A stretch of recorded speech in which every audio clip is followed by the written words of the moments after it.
pengiriman uang, perbankan, kemudian ATM atau internet banking dan sebagainya itu berkembang. Sarana prasarana menjadi berkembang. Ini sangat banyak. Dan pemerintah biasanya menyediakan itu agar interaksi ini bisa semakin mudah, agar bentuk-bentuk interaksi ini bisa semakin cepat. Karena semakin cepat orang biasanya semakin senang. Bayangkan misalkan Anda posting, "Wih, motor tawak iki Mas." Langsung jawab, "Aku jalur 2,5." Tapi ada juga yang jawabnya 3 hari lagi. Kan sebel. Nah, jadi ini sarana itu dibuat agar lebih baik, lebih cepat, orang lebih lancar berkomunikasi, orang lebih lancar berinteraksi, sehingga itu semakin mendapat manfaat, semakin cepat mendapat manfaat. Itu. Ini ada jalan, ada jembatan. Kalau di misalkan koneksi internet, atau sistem perbankan,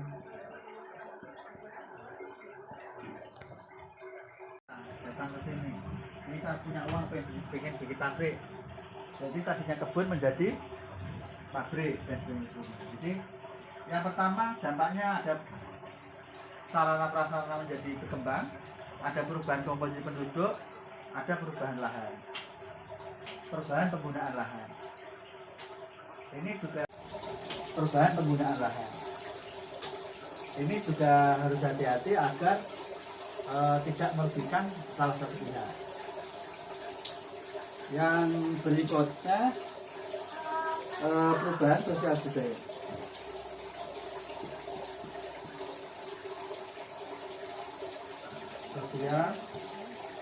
Perubahan sosial budaya.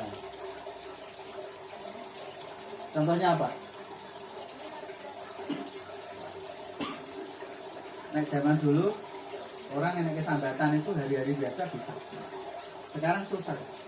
Karena apa? Zaman kerja.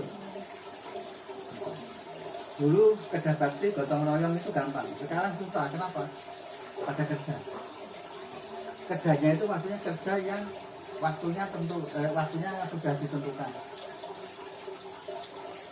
Izin nek pabrik izin terus ya engko dipotong di sini toh. Belum nanti kalau mendapat teguran. Nah, contohnya itu. Terus cara orang berkomunikasi. Dulu kalau memberi informasi kan datang orang itu, sehingga ada semacam kunjungan atau bertamu atau silaturahmi dan sebagainya. Sekarang kesuwen DWAW cukup misalkan begitu. Bahkan dulu ada orang meninggal itu ada istilahnya apa? Ngasih tahu itu kan layan-layan begitu. Sekarang wis ra ono. Posting yang grup. Sehingga orang menjadi cepat tahu. Misalkan pemakaman jam 10 itu sudah pada datang, walaupun meninggalnya mungkin jam 6 atau jam 5 tadi. Ada perubahan sosial budaya. Gotong royongan sudah mulai menipis.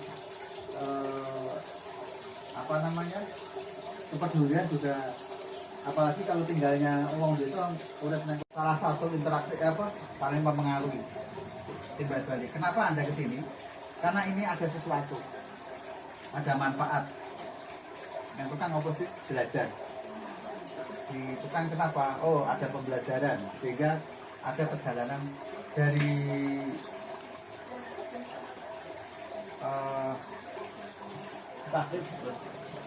Kadirjo dan dari Giling akhirnya pada ke Depoksan. Gitu. Nah, terus pengaruh yang lain apa? Ada pengaruh timbal balik. Pembelajaran di sini kemudian mempengaruhi jenengan yang orang yang Giling dan juga Kadirjo. Jadi sesuatu yang ada di sini kemudian jenengan bawa pulang. Akhirnya jadinya begini, timbal balik begini. Ya entah pengetahuannya, entah informasinya, atau ilmunya, atau mungkin keterampilannya, atau wawasannya, dan macam-macam. Itu ketika jenengan berangkat, ini perjalanan ke sini, dan ketika Anda pulang, Anda bawa informasi, bawa ilmu, bawa keterampilan, berarti ada anak. Ini salah satu contoh interaksi antar ulang. Sebenarnya kalau tidak ada manusianya, interaksi tidak terjadi. Maksudnya ini yang dimaksud, yang digambar ini adalah ketika hubungan antar manusia yang berjalan dengan hubungan. Nah, apakah kalau tidak ada manusia interaksi tidak terjadi? Ya terjadi, tapi mungkin dalam bentuk yang lain. Nah, ini contohnya interaksi antar ruang. Nah, kemudian kenapa interaksi antar ruang itu dipelajari? Ya, jadi karena interaksi ruang itu ada macam-macamnya, ya. Yang menyebabkan interaksi antar ruang itu terjadi itu ada 3 hal, ya, penyebabnya atau istilahnya faktor yang menyebabkan interaksi antar ruang itu terjadi. Yang pertama, saling melengkapi.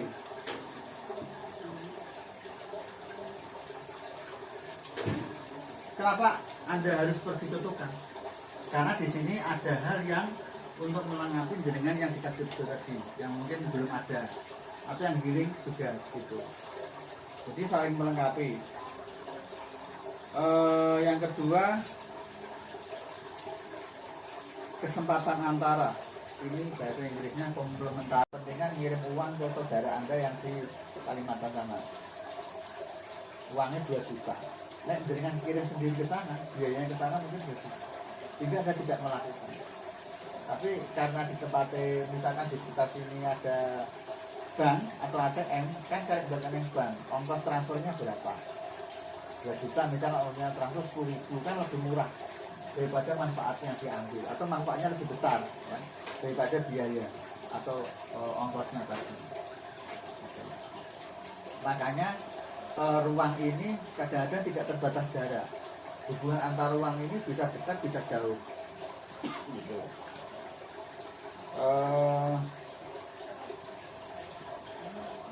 Itu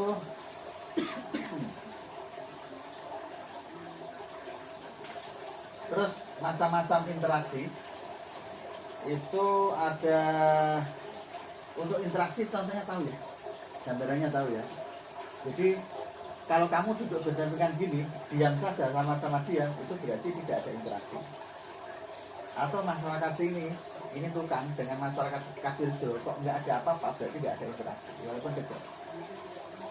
Tetapi kalau ada sesuatu, misalkan ada orang tukang kerja di Kaciljo, atau orang giling sekolah di sini, itu berarti sudah mulai ada interaksi. Interaksi bentuknya bisa macam-macam. Nah, atau orang sini mungkin dapat istri orang giling, kemudian ada kegiatan ekonomi dan sebagainya.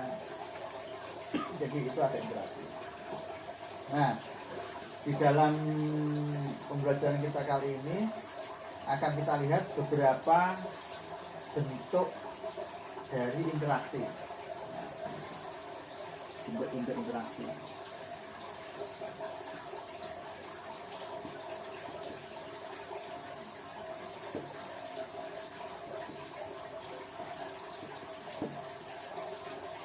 Nah, yang pertama berupa mobilitas penduduk.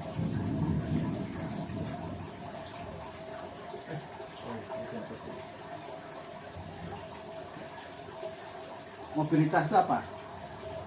Mobilitas itu pergerakan penduduk.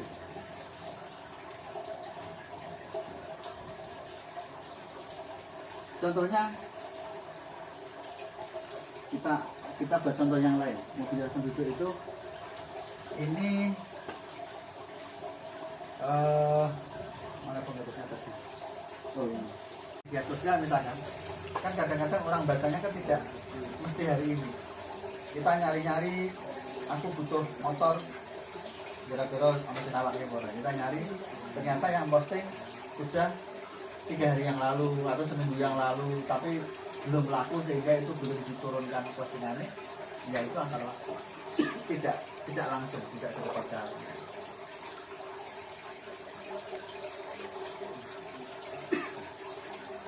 Nah, karena ini ya, ada transportasi, ada komunikasi, ada mobilitas penduduk. Ini kemudian menyebabkan adanya dampak. Dampak tahu ya? Dampak itu apa? Sesuatu yang muncul setelah adanya sesuatu. Aku kerja dampaknya aku didik. Aku moco buku dampaknya apa? Saya jadi tahu informasi, jadi punya pengetahuan, itu dampak. Nah, dampak adanya ini ya, setelah adanya kegiatan interaksi ini, yang pertama ya, dampak ini berarti serabut. Dampaknya adalah ya, yang pertama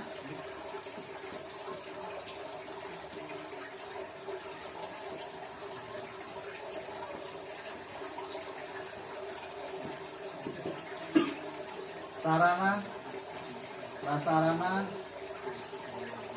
menjadi berkembang.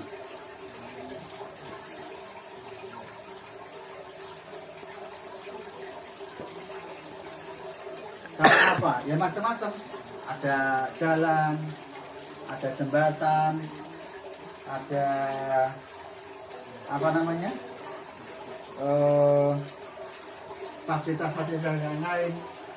Orang karena sering bepergian jauh dan banyak, itu pemerintah bikin terminal. Orang karena sering banyak berdagang, orang pemerintah bikin pasar dan lain sebagainya. Jadi sarana prasarana berkembang. Nek transfer uang tadi, nah berarti kan sarana apa namanya? Teknologi pengiriman uang, perbankan, kemudian ATM atau internet banking dan sebagainya itu berkembang. Sarana prasarana menjadi berkembang. Ini sangat banyak. Dan pemerintah biasanya menyediakan itu agar interaksi ini bisa ongkosnya tadi. Makanya ruang ini kadang-kadang tidak terbatas jarak. Hubungan antar ruang ini bisa dekat, bisa jauh. Gitu.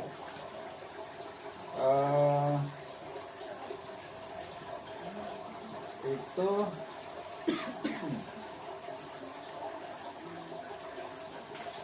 terus macam-macam interaksi itu ada. Untuk interaksi contohnya tahu ya, gambarannya tahu ya.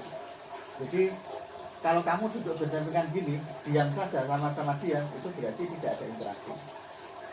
Atau masyarakat sini, ini tukang dengan masyarakat kecil kok nggak ada apa-apa, berarti nggak ada interaksi, walaupun dekat.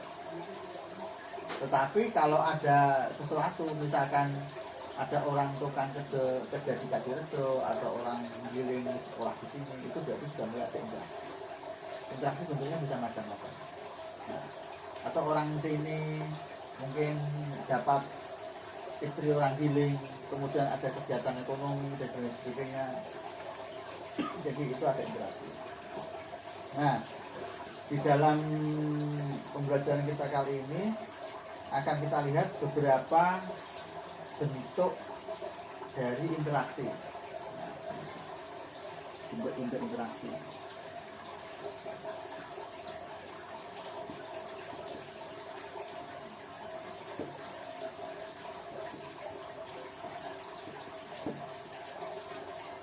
Nah, yang pertama berupa mobilitas penduduk.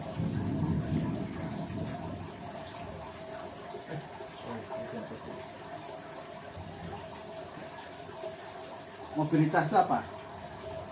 Mobilitas itu pergerakan penduduk.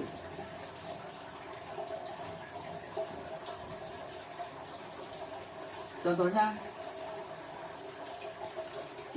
kita buat contoh yang lain. Mobilitas penduduk itu ini mana pengaruhnya tadi? Oh ini. Contoh yang lain ya.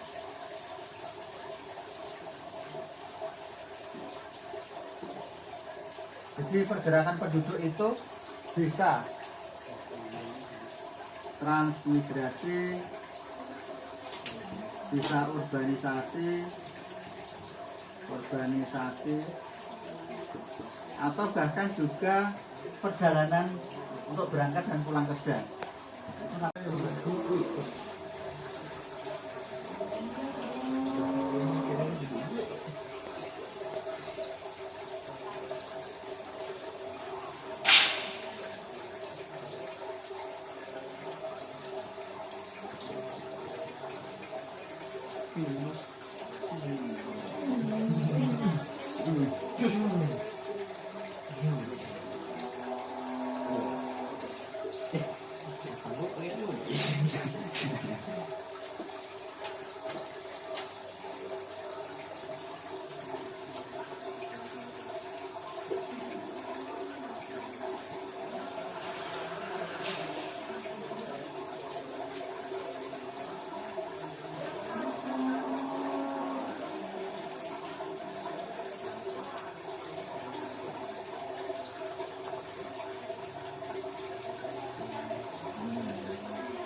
syaratnya harus persegi, di mana semua elemen luar diagonal ini harus 0. Ini nggak boleh 0. Tapi yang lain ini harus 0. Kalau ini tadi boleh kita matriks skala, ini tidak harus 0, boleh angka berapapun, tapi diagonal utama, ini namanya diagonal utama. Diagonal utamanya nilainya harus sama. Tapi kalau ini dibalik, diagonalnya nggak boleh sama, ini tapi harus 0 selain diagonal. Itu untuk jenis-jenis matrik. Bisa diterima? Yang mana yang masih belum ya?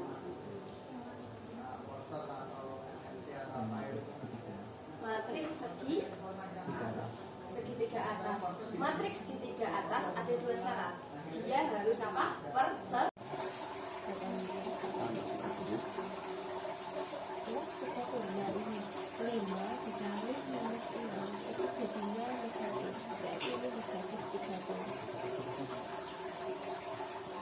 Enggak ada plus ini. Nulisnya gini, 18 negatif 30. Oh gini kamu ya nggak apa-apa tuh. Ya wis gini sama aja karena positif ketemu negatif itu mesti naik. Terus bagi lima berapa?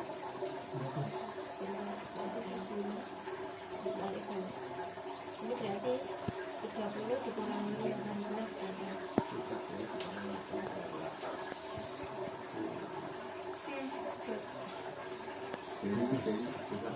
Nah, negatif toh? Negatif 12 bukan 12. Tapi kamu punya caranya kalau jawabannya sama caranya yang rumput kamu tadi tuh.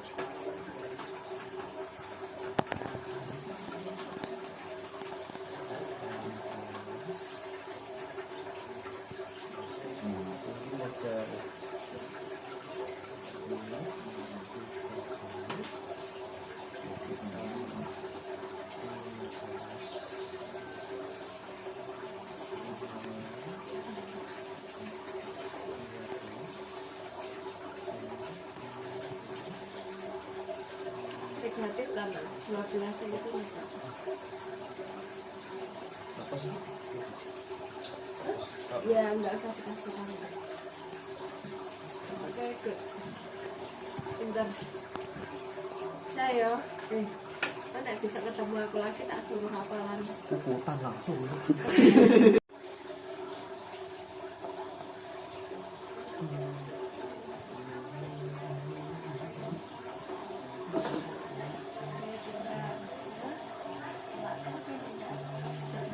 Karena ini kan negatif, itu kan besarannya yang dihitung. Jadi negatif 14, negatif 14.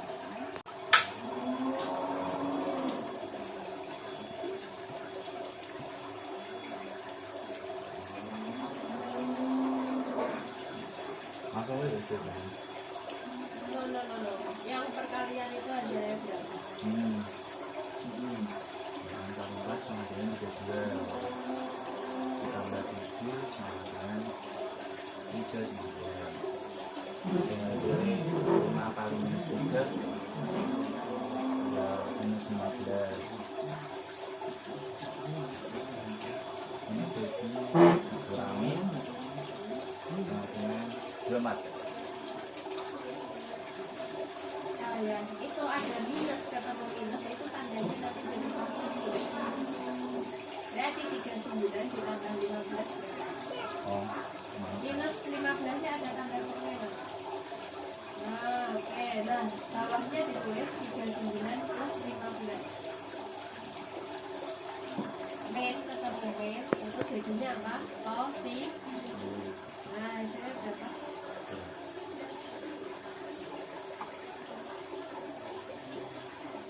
39 plus 15.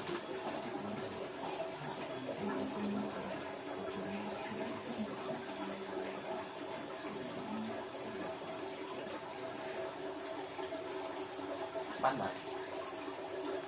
Ditulis. Ini. Ya, Pandai. ditulis. Ada simbolannya.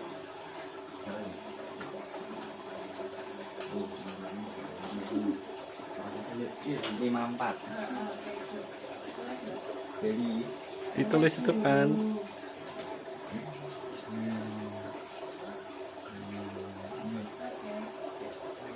Yo, siapa lagi yang mau maju? ada itu. Jadi 2 kali 2. Berapa? 7? 2. Pintar. 8 kali 8.